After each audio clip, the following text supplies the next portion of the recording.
Welcome to the apex of sports ownership, the Apex Athletic Collective.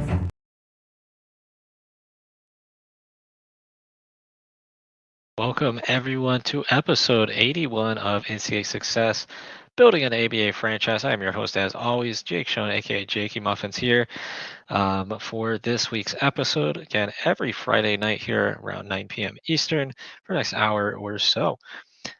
So let's jump into this week's episode.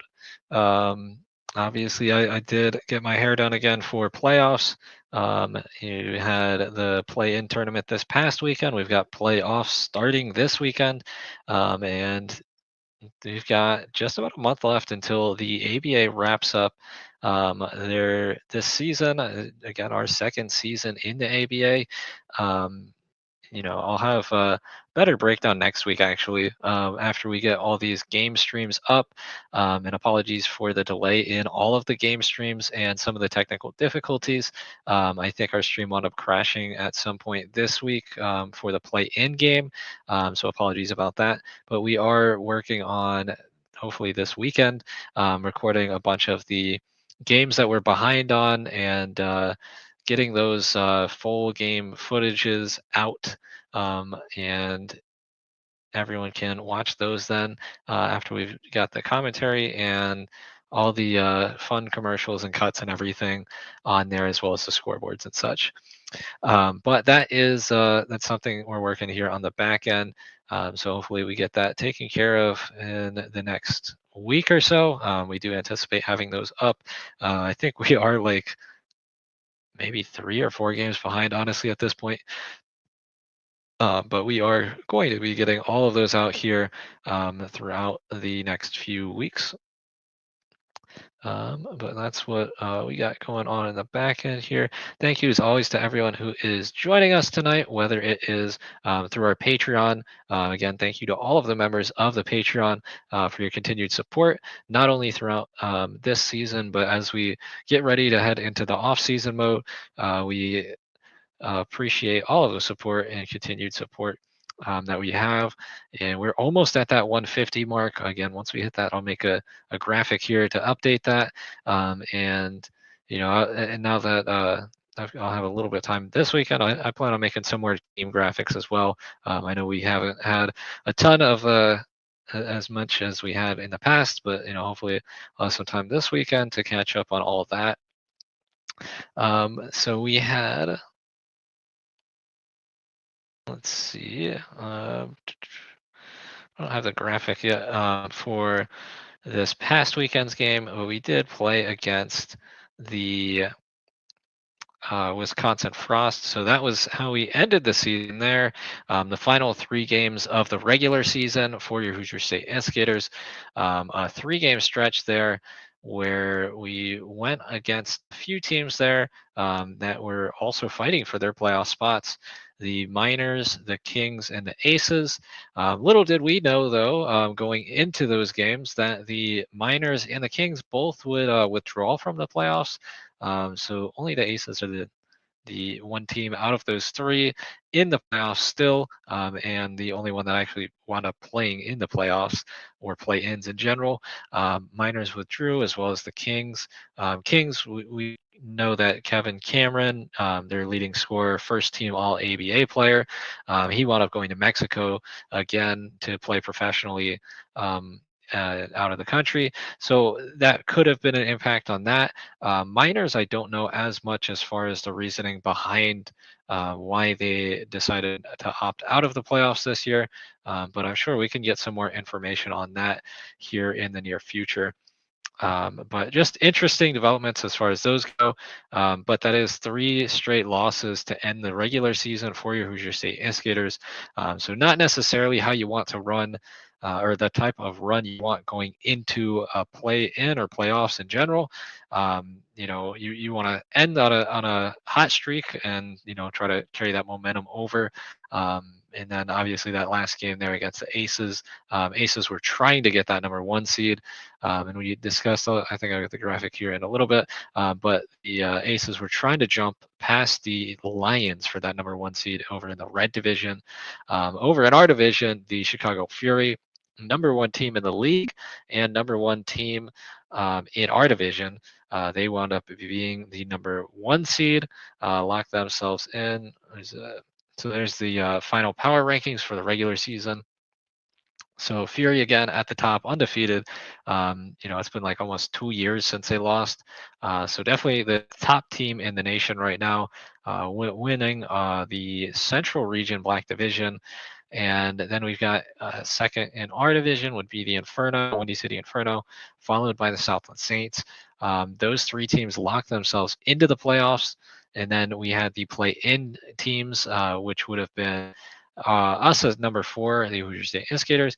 Then we got the Wisconsin Frost at 5, and the newly added Chi-Town Rebels, new to the division, not a new team, but that was a team that got added to the division at the end of the season at that number 6 seed. And they had the games this past weekend, where the Rebels traveled out to Wisconsin, and then the winner of that matchup traveled out to Fishers at the Best Choice Fieldhouse, the wonderful home venue of your Hoosier State Instigators this past season. Again, this was the last opportunity to play at home for the Instigators, and regardless of the outcome of the game, that would be the case. And then the winner of that matchup goes on then to Chicago to play the number 1 Chicago Fury. Then we've got the matchup of that would be against the winner of the Inferno and Saints matchup. So that is the Central Region Black Division as far as things played out. So let's see. I don't think the stat portal online, like the my stats online, wound up transferring the games properly. So some of these games are games that were originally scheduled and just never got removed from the schedule on here, and some of them are the actual games played. And the game we played is not listed on the site, so um, not sure, but we'll jump over, share what we can on that, and then take a look at what we got going on as far as the ABA playoffs go. It's going to be over here. So we are set right now on the calendar for the stats for March 1st, this past Saturday. So they had that game with the Rebels and the Frost. The score did not get recorded, at least on this over here, but we did wind up finding out the Wisconsin Frost wound up winning. I believe they scored 150-ish points. So an impressive outing offensively for the Wisconsin Frost in that game.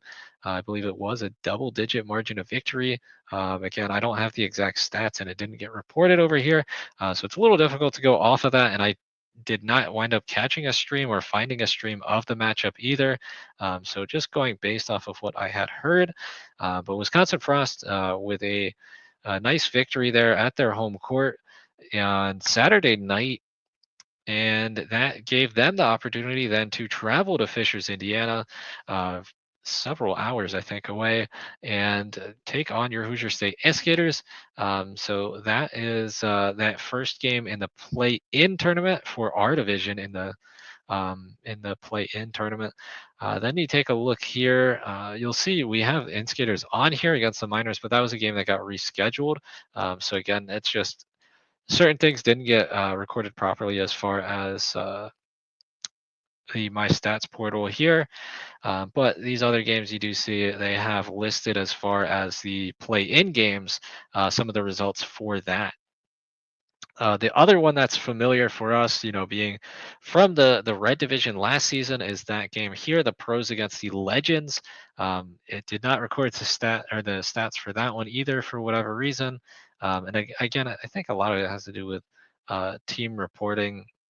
So if doesn't get in by certain cutoffs or something, it doesn't get reported properly. But the Legends wound up winning that game and moving on into the next round, which with the Miners dropping out, actually puts them into the playoffs. So that was ultimately a spot there for the final playoff spot in the Red Division. So the Legends are going to be going and taking on the Lions in the playoff game this weekend. But we take a look around the league here, and we see some of these other matchups in the play-ins. We got Fresno with a victory there. Um, Again, not familiar, super familiar with a lot of these other teams listed on here, but we do see another common opponent here is the Columbus Wizards with a 50-point win over the Akron Aviators. They are moving on into their championship. Columbus, I believe, was the #1 team in their division, but they still wound up playing an extra game there just to get themselves an extra rep in for this weekend. But it was actually a playoff or play in game, technically speaking. So they put themselves on the line by playing that extra game, but they got that victory. So they'll be moving on regardless, and they go and travel.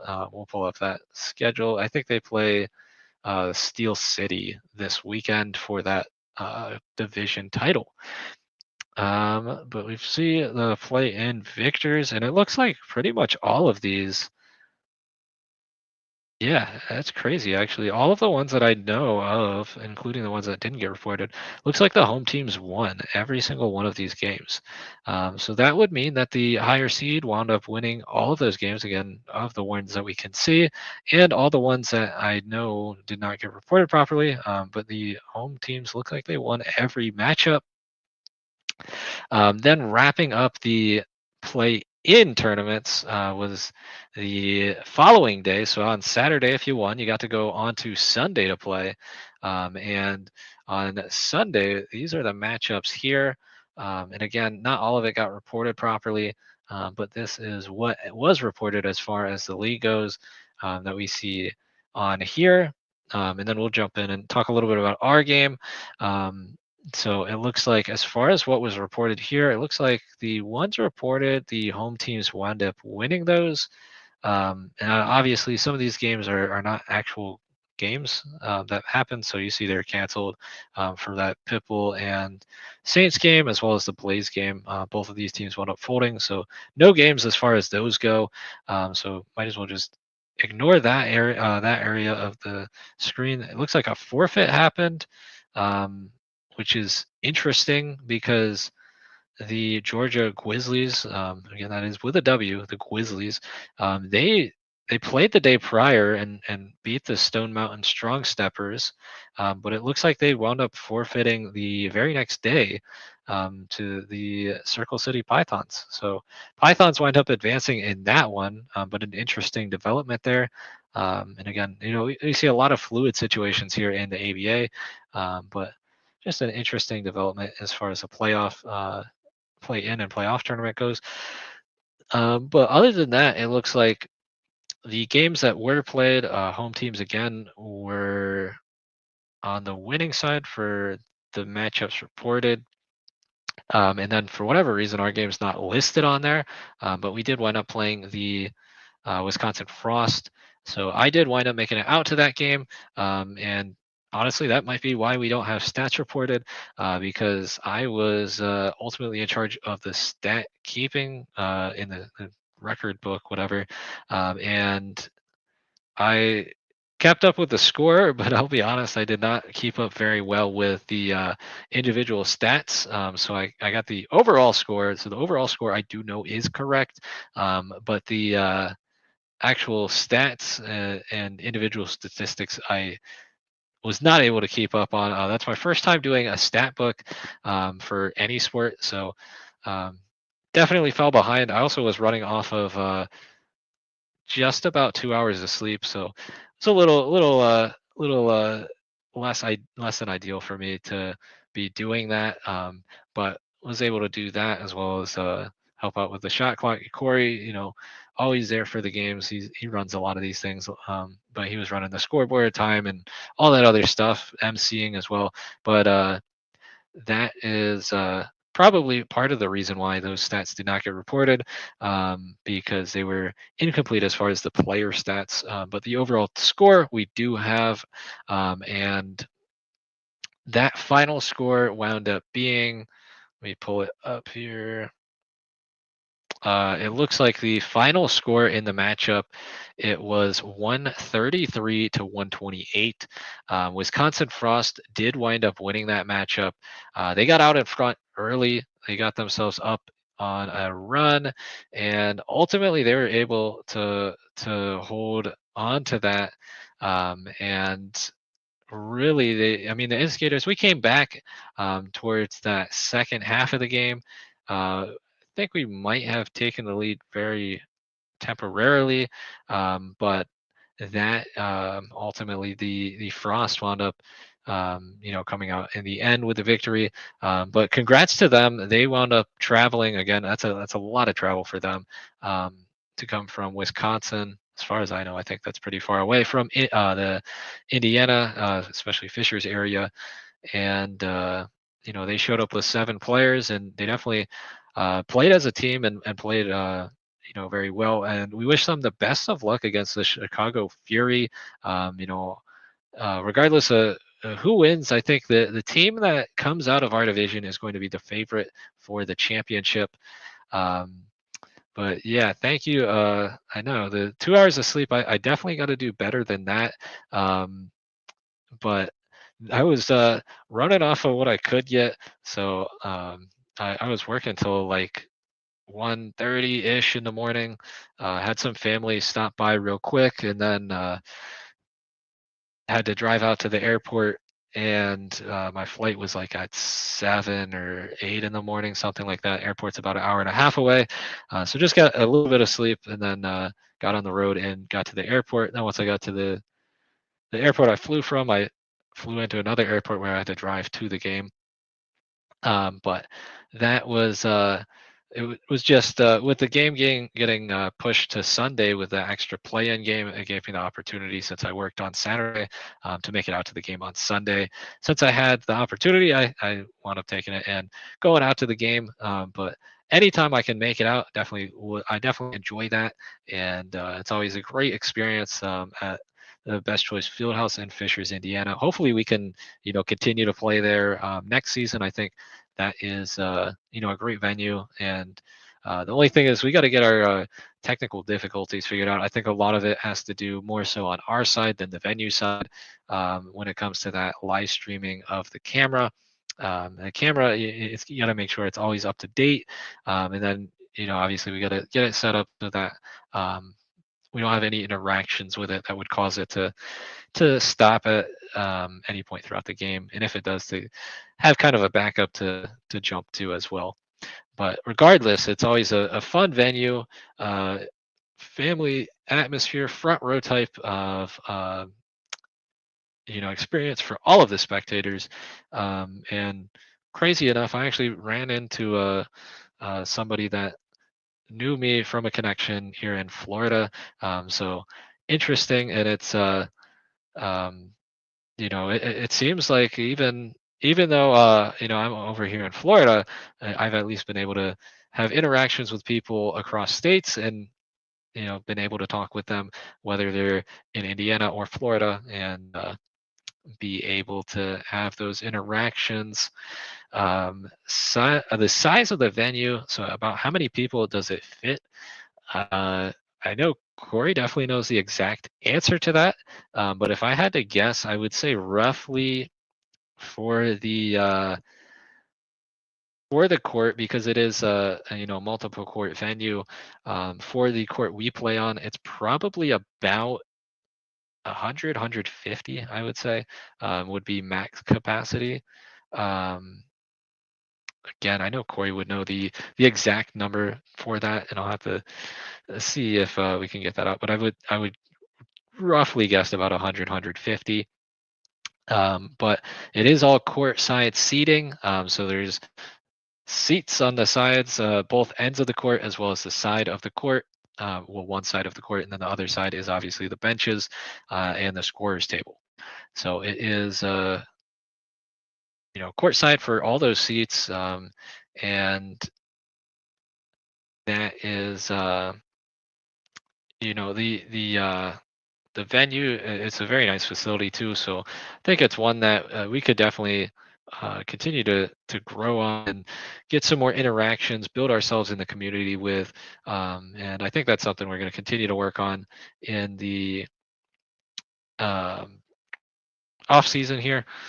And yeah, so that is something I noticed as well on the camera on the streams.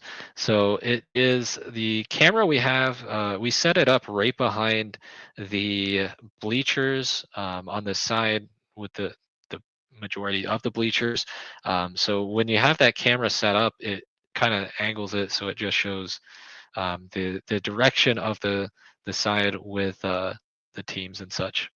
But there is a whole venue behind it. There's bunch of other courts on the sides and behind it as well. But that camera we literally set up on the very last, like behind the middle of the main bleachers there. And then we put up some chairs this time as well to try to block it off so that nobody accidentally bumped into the camera. So hopefully the scoreboard kept throughout. But that is some of the logistics and stuff, and like I said, we're going to try to continue to improve upon that here as we jump into the off-season mode here, and just actually very very soon we'll be jumping into that off-season mode. But one of the things we are going to be working on. And then obviously, we still got the games to get out. I think all three of those last games, we've got to get the game footage out as well, as the play-in game here. So I think we got 4 games on the docket to, record, or well, they're recorded, but to publish here. So even though our season may have ended, we'll have some games to put out. And then once we do that, like I said, next week I'll probably do more of like a full breakdown as far as more like an insight breakdown and stats of the season, or what I have access to at least, and take a look and compare it to last season. So with the loss there on Sunday, that does mean the Instigator season comes to an end, and it makes us it makes it so that we finish at the same spot where we finished last season. We are able to make it to the play-in championship game and ultimately losing the play-in tournament. So not quite there to the playoffs yet. That's definitely our goal, as far as initial goal, I would say, for next season is to at least make the playoffs. Obviously, if we're able to finish in the top 3 seed next year, unless something changes, that should basically lock us in. So that's going to be our goal, is to be in the top 3. That way we don't have to worry about the play-in tournament. But regardless of whether we hit that or not, I think just making the playoffs in general, even if we have to get through the play-in, is something that we are all striving for next season. Regardless, though, I do think we had some steps forward in this season. Obviously we had our first time being over 500, our first win streaks. A lot of good things, a lot of positives. I think our regular season went a lot better this season. Last season, we struggled very mightily in the beginning, aside from like a few games, and then we kind of rallied together towards the end, which did, I think is good at to a certain extent, because it allowed us to carry some of that momentum into the play-in. But then we didn't have the, I guess, stamina, you could say, for that second play-in game last year, because we hadn't played any back-to-back games. This year we did play the back-to-back games, so I think we would have fared better had we wound up moving through the play-in and into the playoffs. An opportunity to have some of those back-to-back games we've already have under our belt, but ultimately that did not wind up happening. But we started the season off on a better side, and then kind of struggled a little bit there towards the end. Ultimately with that those last 3 games with the regular season with losses, and then this final game of the season, our only play-in game there being a loss as well. So a losing streak to end the season, obviously not the way you want to end the season, but you look at it as a whole, and I think overall I would say it was an improved season. Um, you know, but we'll break that down a little further again next week. Again, I'll have a little bit more time to get everything uh, squared away for that as far as comparing games and stats and whatnot record wise for this past season. And then obviously it'll take us a little bit of time here because not all of the games stats got recorded properly, and some of our games again didn't get recorded on there as far as the scorebooks. So we'll have to go back and manually do that. And eventually we will get the stats updated for the season, update our all-time leading scorers, all-time leading of all the categories and whatnot. So we can keep track of it and see who's got the ability to jump up on those leaderboards when we jump into the very next season. But the other thing with this being the end of the season here for the Instigators is it does give us the opportunity just to mention as well something we did last season, and we are going to be doing it again this season. Something that is behind the basis of the Apex Athletic Collective in general is having that fan input. So again, we're going to be having fan input here in the near future. I don't know exactly when it is because we'll have to write it up and get it sent out. But for anybody at that fan voter tier or higher, we do plan on putting out the player and coaching evaluations here in the near future. So you will have the opportunity yet again for this upcoming off season to let us know what you thought about the players on the Instigators as well as the coaching, and let us know if you'd like guys back. If you think, I think we did like 4 levels last season. I think it was like must have back, would like to have back, kind of like an indifferent one, and then would like prefer not to have back. Obviously, that's not what we want to see for any of our guys, but realistically, you're never going to have the same roster year to year, especially in a minor league type of facility like this. There's always some kind of fluidity within the situations, but we'll have that out here in the near future, as well as the coaching evaluations. This time, you don't get to rate Corey, Frosty, no Coach Frosty evaluations, but you do get to evaluate Coach Dobbs. So our first full-time coach, full season coach. I do think Coach Dobbs did a good job on this season. Definitely, like I said, I think it was an improvement upon last season. And hopefully that's something we continue to build upon here going in the off season. And hopefully we can get some of our guys to get some more reps in as a team and continue to have that familiarity so we jump into the next season more prepared. But once we got to the end of the year, I'm sure you guys have seen and noticed here on the votes as well, our roster was a little bit slimmer. We didn't have that full roster, and then we had the reserve roster as well with a few extra guys that we had the opportunity for the fans man vote, something we introduced this past season for the final roster spot. So that's something we want to continue to do, but ultimately we'd have to have the roster size to do that. And towards the end of the season, that just kind of fell apart because we just did not have the number of bodies needed to do that. But that is something we look to probably do in the future again, assuming we can get back that amount of roster spots. That is just something we're looking at. But taking a look at this weekend's matchups here, we've got, I don't know why it shows Thursday and Friday games, but if there are Thursday and Friday games, there might be these. But I do know Saturday is when the vast majority of the games are happening for the first round of the playoffs. The one for us to keep an eye on there is the Southland Saints and the Windy City Inferno, then the Wisconsin Frost and the um, I don't think that one got transferred over here, but the Wisconsin Frost will be playing the Chicago Fury as well. Those are the two games within our division. Winners of each of those games go on to play each other the very next day for the division title. Yeah, so it just looks like he's going to get transferred, but that's what it would be.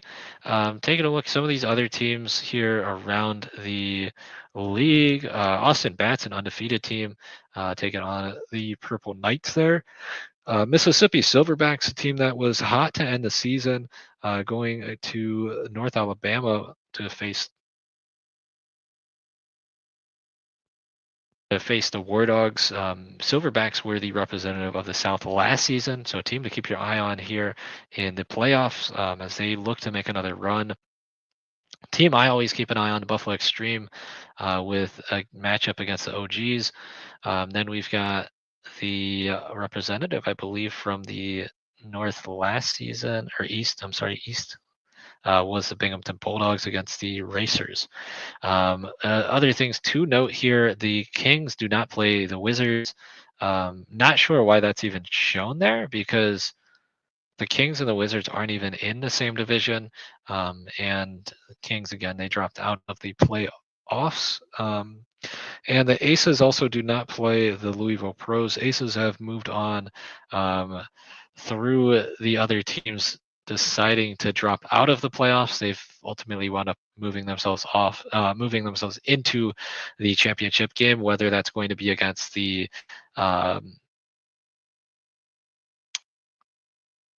Legends or the Lions, the winner of that matchup. If it's the Legends, it will be at Nashville. If it's against the Lions, it will be at the Lions Den. But those are the ones that stand out to me as far as games to keep an eye on throughout the league. Obviously, those ones I've pointed out there. Then winners of those will go on into Sunday matchups, and these will get updated on Sunday. These ones are the ones that are already decided for and have the opportunity to seal a couple of these divisions. So Columbus Wizards taking on the Steel City Yellow Jackets, and not sure why, but it looks like they're going to be traveling there, even though I believe they do have the better record. And more games. Not 100% sure behind the reasoning on that one, but that looks like is the case.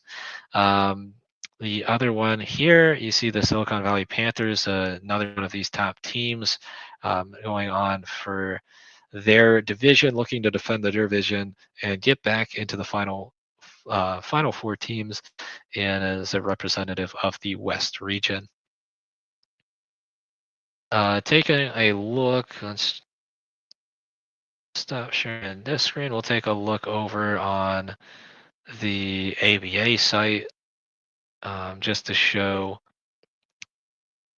what they got over there as far as what they have on the schedule for the upcoming championship weekend. Because I know I was trying to find out myself as well what is actually going on for the championship weekend, because there's been a lot of announcements again. So we see here right on the ABA website, which you can always go on here for more ABA news. See the new teams that join. Winston-Salem Cardinals. That's a pretty interesting logo. It looks like it disappeared. That's a pretty interesting logo. I will say that. ABA Finals and All-Star Weekend. So here is your info as far as that goes. And they've got the Fury there on the representatives for the front. Obviously, defending champions, you got to put them on there. So the championship weekend is in St. Louis this year. It was in Mobile last year. This year it is in St. Louis, April 4th to 6th. A little bit earlier, I think last weekend was the weekend of 420, so a few weeks earlier. But you see it has it listed here, and I can tell you from experience, what I experienced last season, but it has the final four games, so that'll be the representatives of all the regions, and then ultimately the championship game. But the final four games there, the ABA 3 Nationals, that's the 3-on-3 tournament that we talked about here few weeks ago that the ABA announced they are going to be doing this season at the championship weekend. The ABA annual league meeting, a celebrity all-star game, an ownership summit, the ABA championship game, obviously, an awards luncheon, and the ABA all-star game, which I'm assuming is with all-star festivities. Um, so from my experience last season, I can tell you what I saw. They did play the Final Four games. They did play the championship game. We had that All Star game. Last season, we had AB in the All Star game. He was also participating in the slam dunk contest, and he also signed himself up for the 3-point contest. So he was in everything All Star weekend festivity wise. Um, I did not see a celebrity game. I don't know if that fell through, but as far as I recall, no celebrity game for last season. And see, did it pop up? Nope, it didn't. But that is something it has listed. I'm not sure if that is something that is going to be on there again for this weekend or this championship week or not, but we do have it listed. I did not find out about an ownership summit, so maybe it was something that did happen. I just was not aware of it, and I didn't see a words luncheon either. But that is what they have listed there. So I do know the games at least will be happening. I'm sure the All Star festivities still be happening and the 3-on-3 tournament. So still lots of cool and fun things to check out if you are in the St. Louis area.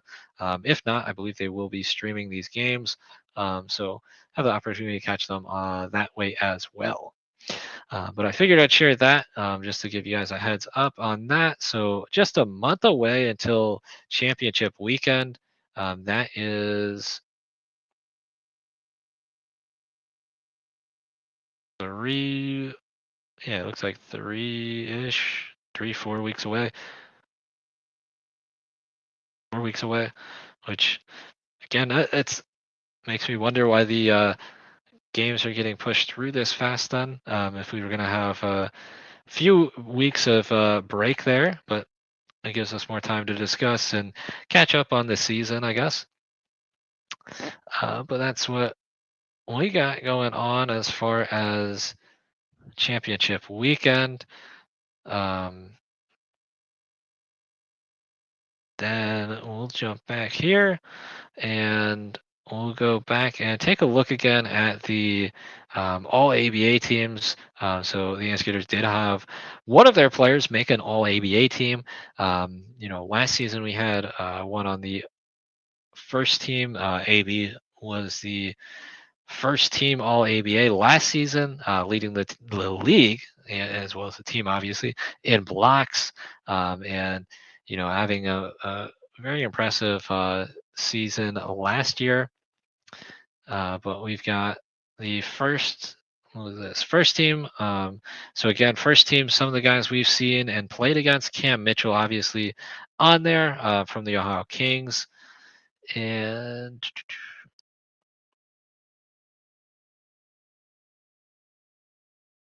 Dominique Williams from the Louisville Pros, another guy we've matched up against actually a couple times throughout the years that we've been playing. Devontae Jones on the Chicago Fury. And that is for the teams we played. The Windy City Inferno also have Gaston Jr. over there on the first team too. Taking a look though at the second team, we did have one of our guys there on the second team All Pro, Malcolm Martin, in his very first year for the Hoosier State Instigators, making the cut and getting onto that second team All ABA honors. Let's jump onto that. Congrats to Malcolm Martin. Very well deserved, and a very solid guy, consistent player for the team week in and week out on both sides of the court. Somebody that's been able to draw a bunch of charges throughout the season. That's one of the more difficult things to do. Especially in the ABA, because it is I feel like a more scoring positive league. So they try to get ways for the scoring to go up. Obviously, we got the 3D rule, quick inbounds and whatnot to help with those things to get the score higher and faster paced. But solid on offense and defense for Malcolm. Definitely a leader of the team for this past season. But that is our guy that made it this season. So congrats to him. Again, we hope we can have him again on the team next season, and he can repeat the honors for All ABA. Hopefully, a first team next season. But great job from him making that second team All ABA, and very well deserved.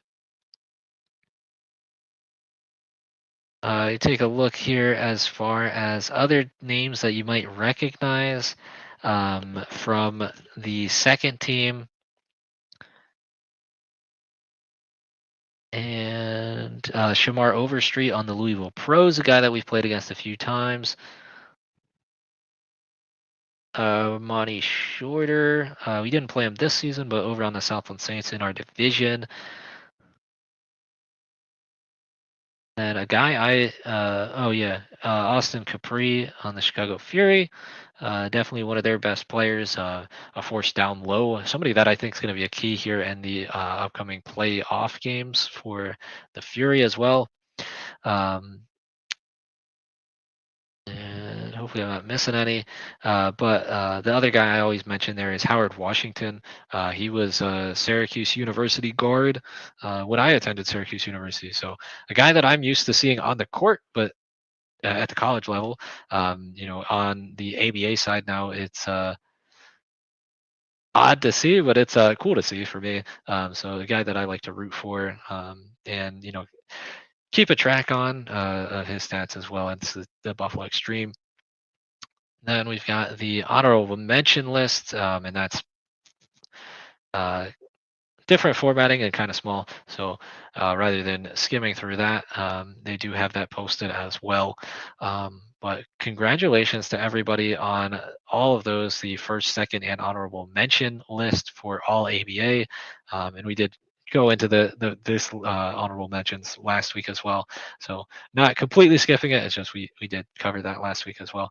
And that is a huge honor for all those guys. Definitely, it's a testament to their hard work and dedication for their basketball teams and to better themselves and help promote the ABA. But that is our insight for this weekend. So we've got the games coming up this weekend. It's going to be the Frost at the Fury, and the Saints and the Inferno. Then the winner of that matchup will go on and play for the division title. I believe it is scheduled Saturdays and Sundays. So Sunday, I believe we should have an update as far as the division goes. And then just mentioning the red division, which we were a part of last season. Again, I stole this from Minotaur Streaming, who does an excellent job, and they are on top of the playoff brackets. And this is from last week. I didn't grab the updated one, but they'll be streaming the Lions game. So if you're looking for a game to watch, Minotaur does an amazing job streaming games this weekend. They will be streaming the Lions games, or Lions game, and possibly a second Lions game if they do advance. So I would recommend that, as well as if we can get a stream for the Fury and the other teams in the Black Division, catch those streams as well. But Saturday, it'll be the Legends taking on the Lions, and then I believe on Sunday, winner of that game will then move on to play the Aces. And again, Aces at home if the Legends win, and the Lions at home if the Lions win. But that is the old division, the red division, and then obviously we got our division, and then I'll keep an eye on throughout the other divisions, and we should have most of the division champions crowned by next week. we'll be able to break that down a little bit further as we do more of a full season recap for you Instigators next week. But I think that covers most of it for this week as far as the ABA news I have. I do have an update for something that I had mentioned in the past. So this was more of something for me personally. So the last season, obviously we had AB in a movie, and I had the opportunity to be just like in the background of a movie during one of the weekends where I was traveling for a game. I've shared some pictures of that in the past. They did wind up putting out a trailer for that movie, so I figured I might as well share that here. And when they put out any more information as far as when that should be released and whatnot, I will post that as well and share that with you guys here. But I figured I'll show that trailer. I don't think they will mind. It is a couple minutes long, and I will give a heads up if anybody does get scared easily. It is a horror comedy movie. It's not really scary, but maybe a little bit. So there is a little bit of blood, I think, in the trailer. And just also a heads up as far as if there are any kids watching, I think there is a little bit of profanity as well in the trailer. So it is a red band trailer, but it is the official trailer for the movie. I am not in the trailer. Like I said, I'm just in the background of a scene in the movie. I have not seen the finished product, but I did hear that they are going to be going to some conventions here in the next month or so, and they will be filming, or they will be airing the film at those conventions. So I don't think I'll have the chance to go out to see that, but if anybody does or is interested, definitely hit me up. I'll be able to share some more information. You can also check them out and learn more about them as well. But the movie title is Haunted House of Pancakes, and I think that is pretty much how you'll be able to find them. You search that, and I don't think there's going to be too much else that comes up. Maybe there is, but I can't imagine there is. But that is the name of the movie, and again, we'll have to see when that comes out. How visible I am in the film, I have no idea. And hopefully you can at least see my shirt. It was a custom made shirt that I made. Thinking about it, maybe we'll have to throw that in the store here at some point. But it is an Instigators inspired shirt. So it is a button up shirt, which again, I'll have to pull up a picture of it. I have at some point later in one of these streams, but it is an Instigators inspired shirt. Instigators logos throughout the pattern, and then it also says "Be Great" and then Instigate on the sleeves. So hopefully it gets close enough that you can at least see that, which would be pretty cool. Regardless, though, we will show that trailer here. And again, just a warning, it is a horror comedy. If you are sensitive or to anything like that, with jump scares or horror or blood or anything like that, and it does have a little bit of profanity, just giving a fair warning. It is about the next 2-ish minutes. We will be showing that. So there goes that. And let's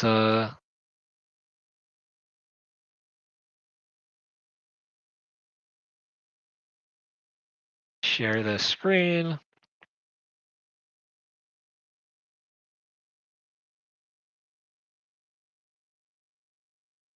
And we'll go, let's see if this lets me do full screen. And then I may as well take myself out here for the next 2 minutes. I'll be right back.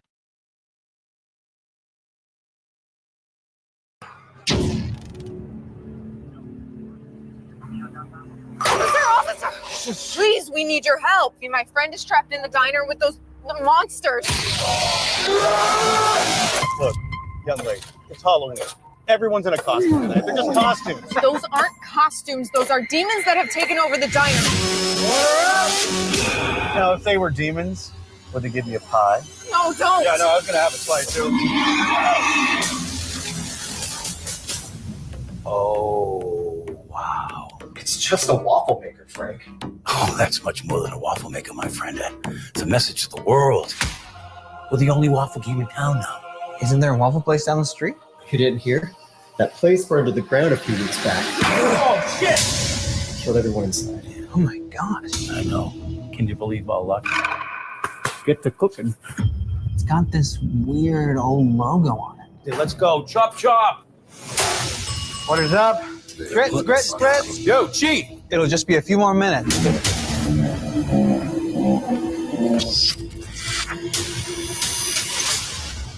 Ho, ho, ho. Where in the hell my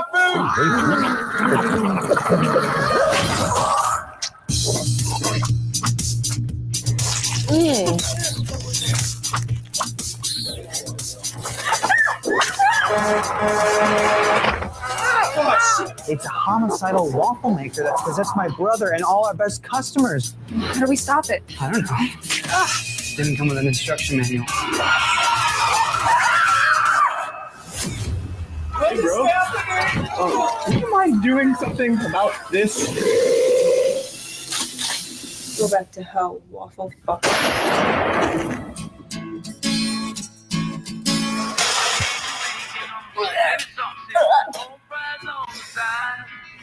But if you order just one waffle, you're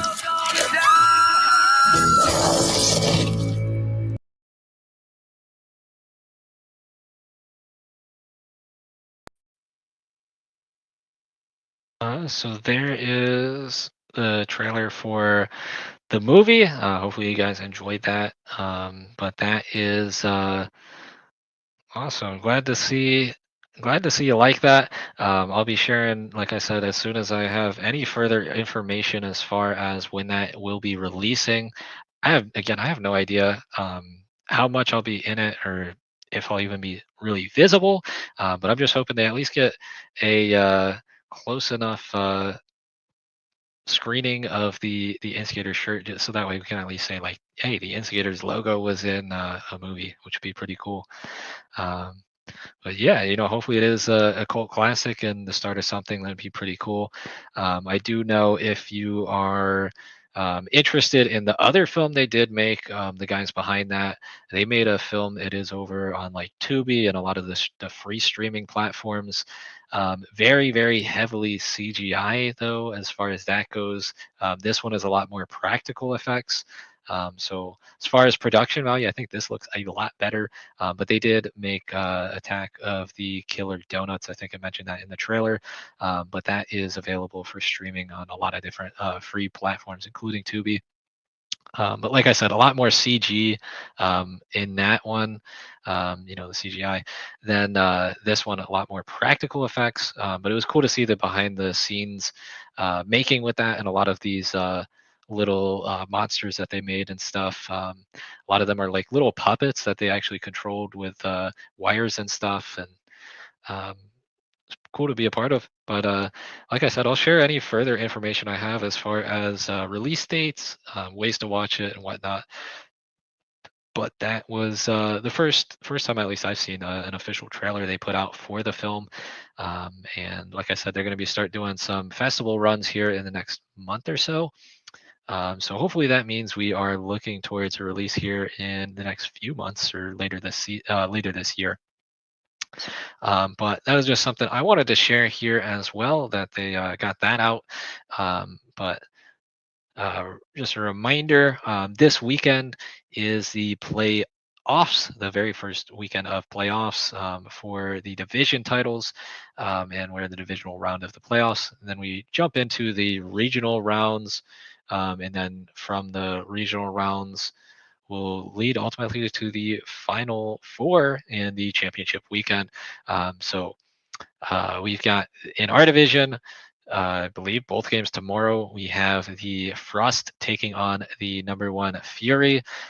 Frost again, winner of that play-in tournament, ultimately defeating us for that final spot in the playoffs in the Black Division, and the Saints taking on the Inferno. Winners of those respective games will go on to face each other for the division title.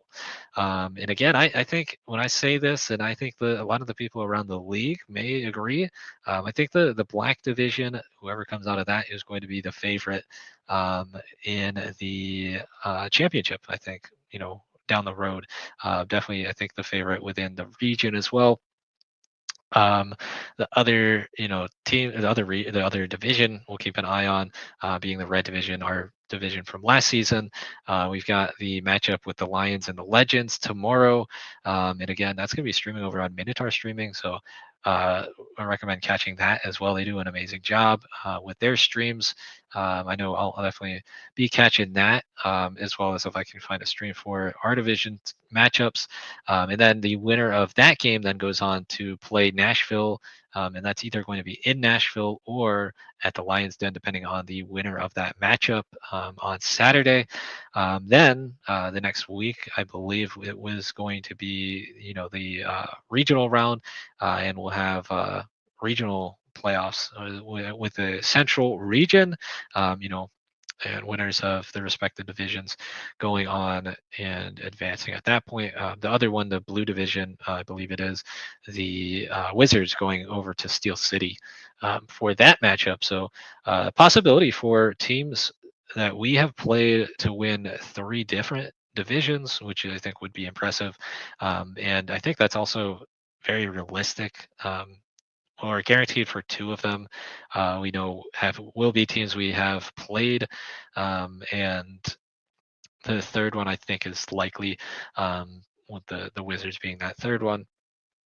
But regardless of who wins the red division, we actually beat both of those teams actually all 3 of those teams still alive in the red division. So as far as us not being in the red division, we at least beat the last 3 teams in the red division. Consolation prize, I guess, but nonetheless, it is something as far as stats and bookkeeping and stuff goes for this season. But like I said, next week we'll break down stuff a little bit further. I'll have some time this weekend to get some stats and stuff pulled up, make some graphics and whatnot, so we can do a further in-depth look at this past season. Hopefully get some more insight on that, and hopefully we have the game streams up this week. I know we are definitely trying to do that over this weekend as well, and get those out here in the near future. Because we fell behind on that, but we are definitely going to be doing that and getting those out here. But that's going to do it for tonight's episode of Instigate Success, Building an ABA Franchise. It has been episode 81. We are getting very close to that 100 number. We're also getting close to that 150 number for Patreon members. So looking forward to both of those. But we will be jumping into off-season mode here for the Instigators. But we still will be covering the ABA action throughout the playoffs.